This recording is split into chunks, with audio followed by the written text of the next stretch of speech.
Bon, vous savez, au Canard, on parle souvent d'analyse géopolitique, de d'où viennent les guerres et compagnie, et on vous parle aussi des mobilisations qui sont importantes de mener en parallèle, de comprendre le monde, pour pouvoir le transformer, comme dirait l'autre. Et justement, là, on va aller dans une manifestation pro-palestinienne, pour la paix, contre la guerre, mais pas dans une grande ville, pas à Paris, comme on peut le voir souvent dans les images, mais dans une petite ville de province, comme ils disent, à Paimpol. Paimpol, c'est au bord de la mer, c'est à 20 minutes de Guingamp, c'est tout mignon, et vous allez découvrir ça avec nous et voir comment ça se passe, ces petites manifestations comme ça. Ça va vous changer de Guingamp, parce que Guingamp, c'est... Il y a des rues, il y a des gens et tout, c'est fou, hein.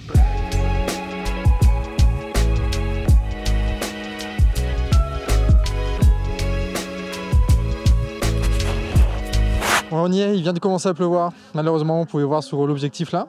Et donc la manif est juste derrière, avec des petites prises de parole.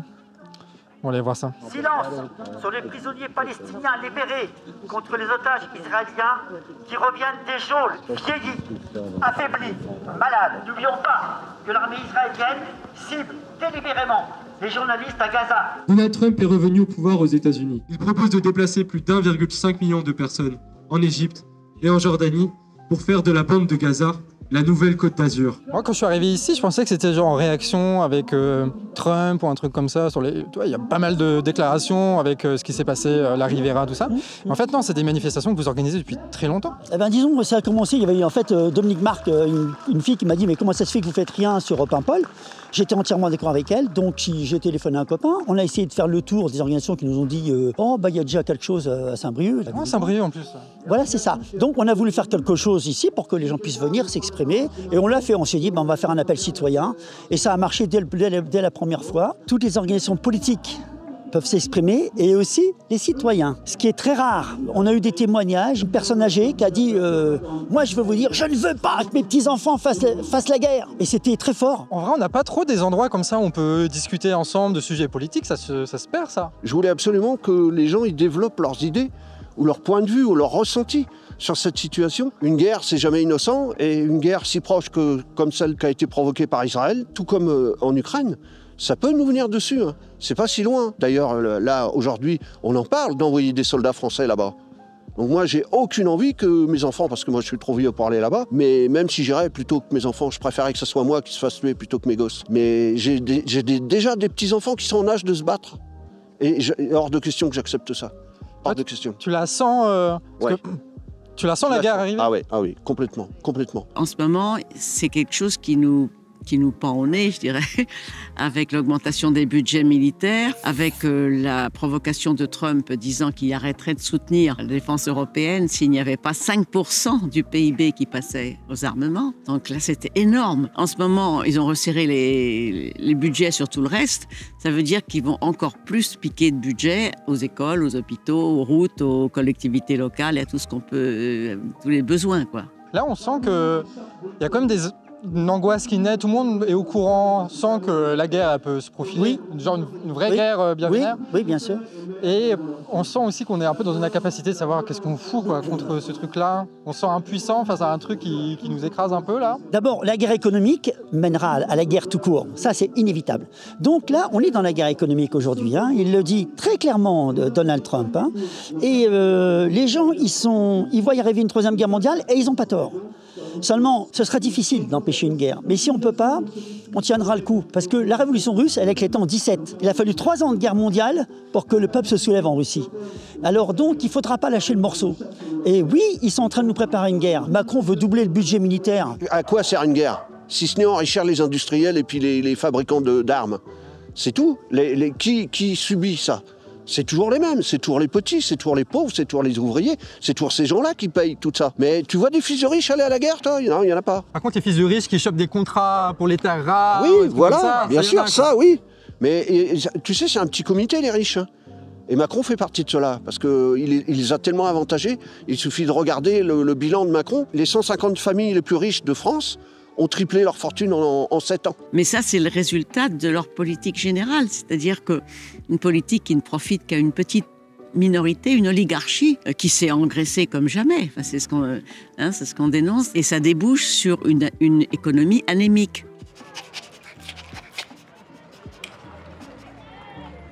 Bon, tu voulais nous parler de ton tableau là? Ouais, en fait, j'ai fait un tableau explicatif pour que, en un seul regard, on puisse comprendre tout ce qui se passait. Ça, c'est ce que je considère la honte des États-Unis. Parce que eux, ils viennent donner des leçons au peuple dans le monde. Partout où ils sont passés, ils ont provoqué des guerres. Et ils vivent dans un sol où ils ont créé un génocide. Le peuple amérindien a été complètement massacré par ces gens-là qui voudraient nous donner des leçons de morale aujourd'hui. Donc en 1917, on a la situation du territoire palestinien. En 1948, on voit le territoire israélien qui s'est agrandi. Et aujourd'hui, on en est là. C'est-à-dire la bande de Gaza, regardez ce que ça représente par rapport à ce que c'était avant. C'est-à-dire complètement ridicule. Et la Cisjordanie, on voit bien qu'elle a été fracturée, puisque aujourd'hui, l'est de Jérusalem a été complètement occupé par Israël. Donc tout ça, on en parle bien d'une colonisation, avec un non-consentement naturellement des Palestiniens. Cette petite jeune fille, c'est une jeune fille qui devait avoir à peu près 6 ans, qui a été exécutée d'une balle dans la tête par un soldat israélien. Parce qu'on est sans cesse en train de nous parler des pauvres enfants israéliens qui ont été tués, ce qui est fort dommage. Il ne faut absolument pas accepter qu'on tue des enfants. Mais en l'occurrence, on ne parle pas des 15 000 enfants palestiniens qui sont tombés pendant les bombardements, voire pendant les exécutions sommaires. Et donc cet enfant en fait partie, elle a été exécutée d'une balle dans la tête par un soldat israélien. Tu vas sur BFM TV, l'autre jour, ils ont fait... Je regarde dans 10 minutes sur la libération des otages israéliens. Pas une seconde sur la libération des prisonniers palestiniens, sur leur nombre, sur leur état de santé quand ils sortent, tu vois, sur le fait qu'ils ont été emprisonnés sans jugement. BFM, rien, alors qu'ils sont libérés en même temps. C'est pour ça qu'il faut absolument montrer les Palestiniens comme il a dit la copine, des sous-humains, des sauvages, des islamistes tous plus sanguinaires que les uns que les autres, alors que c'est pas vrai. On les fait passer pour des animaux pour ensuite pouvoir les exterminer. Par ici, c'est plus des slogans par rapport à Gaza où on parle de paix et de liberté pour le peuple de Gaza et le territoire. C'est important pour toi de pouvoir mettre des slogans, mettre des images sur... C'est important de faire comprendre aux gens, parce que je ne peux pas accepter que ces gens s'entretuent gratuitement, comme ça, tout ça pour du territoire, des religions ou je ne sais quoi d'autre. Tous les peuples qui se sont entretués ont fini dans le malheur. Donc ça ne sert à rien de s'entretuer. Il faut savoir être capable de discuter, peu importe les situations, même les situations les plus complexes, les plus insolubles, il faut en parler. D'ailleurs, on dit toujours qu'il ne faut pas laisser le fruit pourrir dans la pomme, parce que sinon, après, toute la pomme est pourrie. Mais là, c'est ce qu'on est en train de vivre aujourd'hui. La situation qu'on est en train de vivre aujourd'hui, c'est la montée du fascisme, et ça, c'est le vert. Le fascisme. Et il va bientôt pourrir toute la pomme. Et moi, c'est exactement ce que je ne veux pas pour les générations futures, y compris mes enfants. Derrière des guerres, il y a toujours des intérêts. Par exemple, là, la guerre sur l'Ukraine est en train de se régler entre Poutine et Trump. Alors bien sûr, Poutine a envahi l'Ukraine, mais bien avant ça, la première chose qu'a fait les États-Unis, c'est d'implanter des bases de l'OTAN dans toutes les républiques d'Europe de l'Est. Les bases de l'OTAN, c'est pas fait pour la paix, c'est des bases de guerre. Et là, les Russes voulaient pas qu'il y ait une base de l'OTAN en Ukraine. Du point de vue de leur nationalisme, on peut les comprendre. Mais je ne justifie pas la guerre. Je dis que là, dans cette guerre-là, finalement, qui va faire les frais de cette guerre-là? C'est les Ukrainiens. Parce que Trump, il négocie ça avec Poutine, sans l'accord des Ukrainiens, des premiers concernés. C'est ce cynisme-là qu'ils ont, ces gars-là. Ils gèrent le monde comme ils gèrent leurs affaires. S'ils ont intérêt, on y va, banco. Est-ce que tu as un tout petit dernier message aux gens, là? Oui, moi, je voudrais m'adresser plus particulièrement aux travailleurs, leur dire qu'ils représentent l'avenir, que si on a confiance en nous-mêmes, si on reprend confiance en nous-mêmes, si on reprend confiance en nos luttes, on pourra changer beaucoup de choses. Et c'est pas les élections qui changera. Les élections n'ont jamais rien changé. Ce qui change, c'est le rapport de force. Voilà.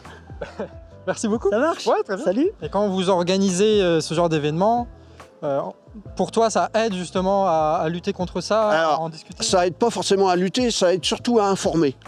Parce qu'il y a une telle désinformation dans les grands médias. S'il n'y avait pas des gens comme toi, parce que vous n'êtes pas le seul canard qui amène des vérités, s'il n'y avait pas cette information-là, on se comporterait comme des moutons, parce que c'est ce qu'ils veulent.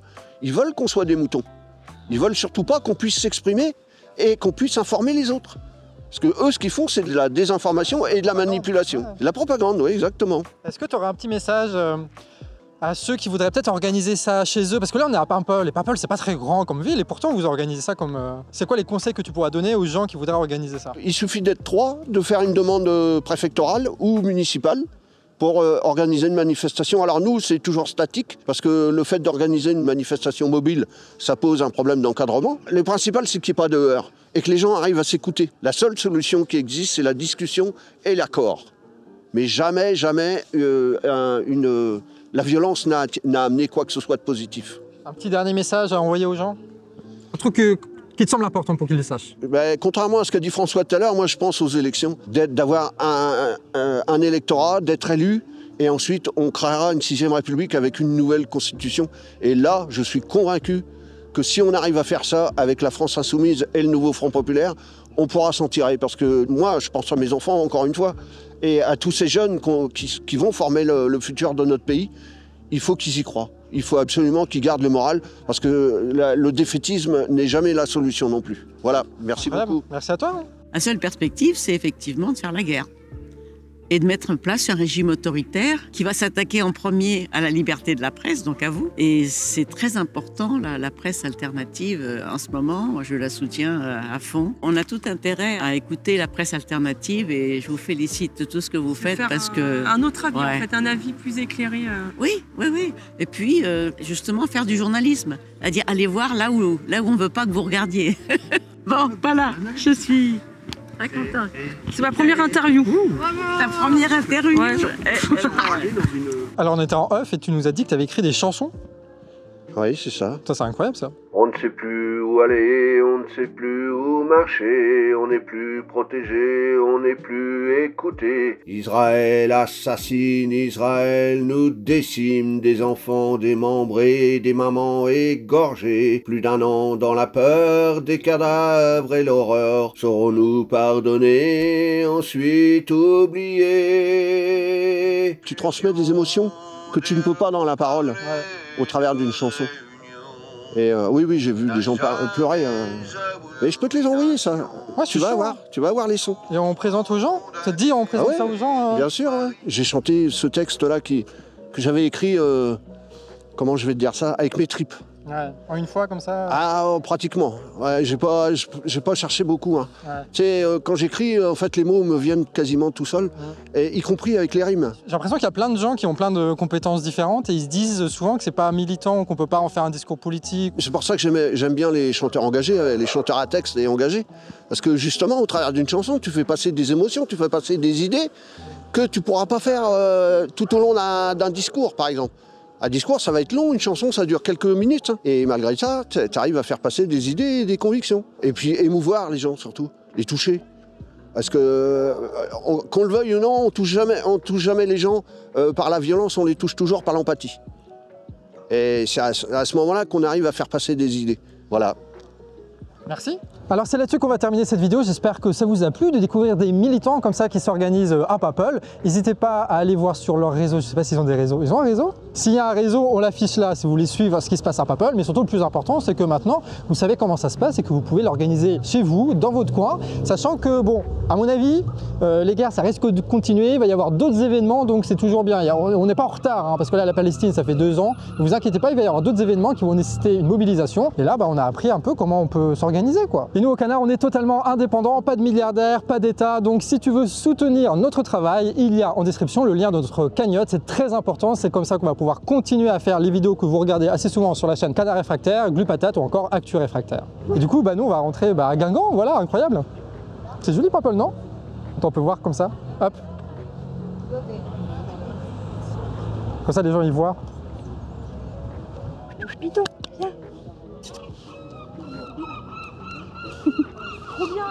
Les conflits s'est imposé évidemment. Mes arrière-grands-parents